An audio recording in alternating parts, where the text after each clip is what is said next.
Yeah, I mean, I read a lot of books just to be aware of how, I mean, you do some research when you work on a specific period and a specific context, and so yeah, there's some people. The most obvious one is when she sent him the script at the end of the movie. It's almost a real story who happened to Greta Garbo and John Gilbert, and she succeeded to go through the arrival of the talkies, and he didn't.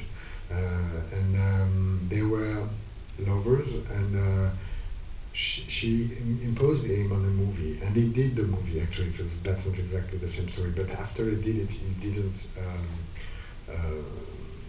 I mean, it was very, very uncomfortable being saved by a woman, and it was the period where the people were crazy.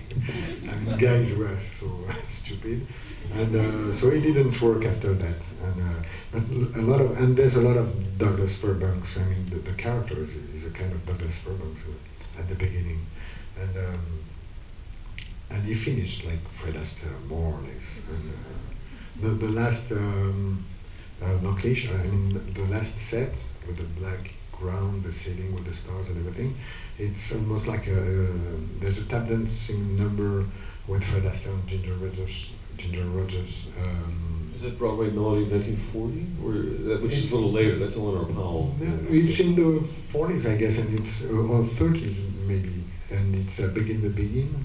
And, yes, that's actually it's not Rogers, but it's no, it's Eleanor Powell. Eleanor Powell, yeah, you're Broadway right. Melody 1940. Yeah.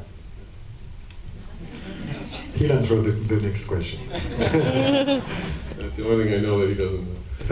Right here. You mean how I did to or why I chose that? What? Why? Really, I don't know why.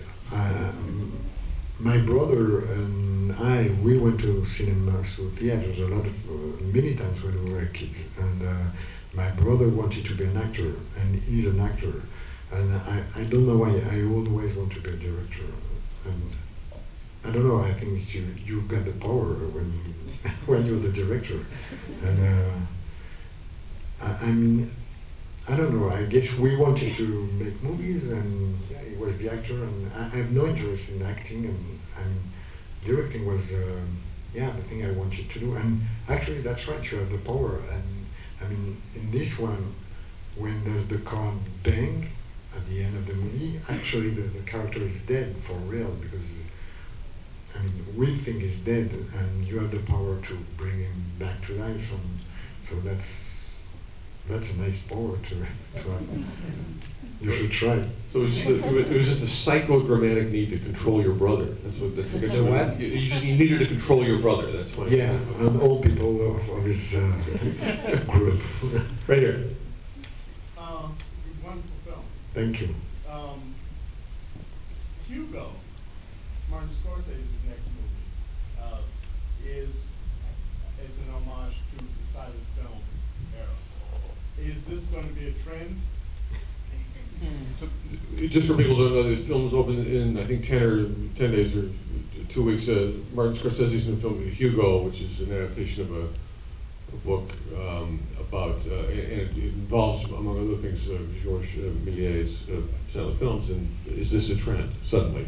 Actually, I think with silent films, 2 does constitute a trend. Well, there's nothing silent about Hugo, but it's almost like there's a moment. At the end, it's an homage, you know, he is a director who had trouble dealing with the end of the silent era, and he winds up destroying his films. Exactly. It's like, so there's a lot of similarities.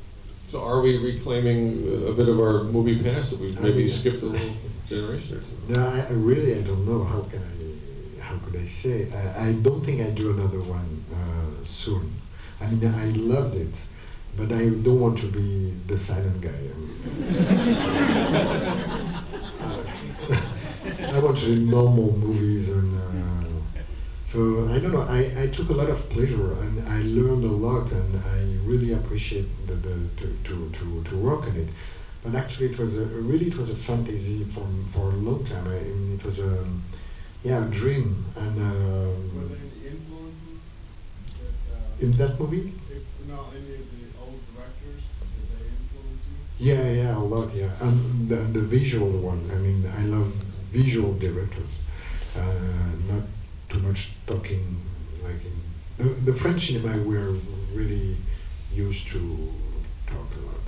And, I mean, yeah, there's a lot of directors. I mean, Hitchcock, for example. I made 2 other period movies, and I try to do the same, to work the same way. And usually when people do a silent movie, they recreate what they are shooting, but they don't recreate the way to shoot it. So that's what I did in a way. I mean, I recreate the object and the eye who watch the object. And so, and the other movies, yeah, were more about the 50s and the 60s, so there's a lot of reference to Alfred Hitchcock and to the James Bond movies and everything. And for this one, yeah, you said about Murnau's and Borzegui's, but there's also von Sternberg, there's also Fritz Lang, there's also John Ford, yeah. And actually, the directors who started to work in the silent era, like King Vidor as well, they have a visual style, and I think it's very good because I think directing is exactly about that and tell the story with the images, and that's what is very specific to cinema, I think, not literature or not stage play. There's something very specific about this language. And the silent movie were really an utopia of a universal language, and it was made for, I mean, common people, not sophisticated people. It was made for the people, and yeah, I think it's a wonderful form of expression, and when it's visual, I think that's what I like.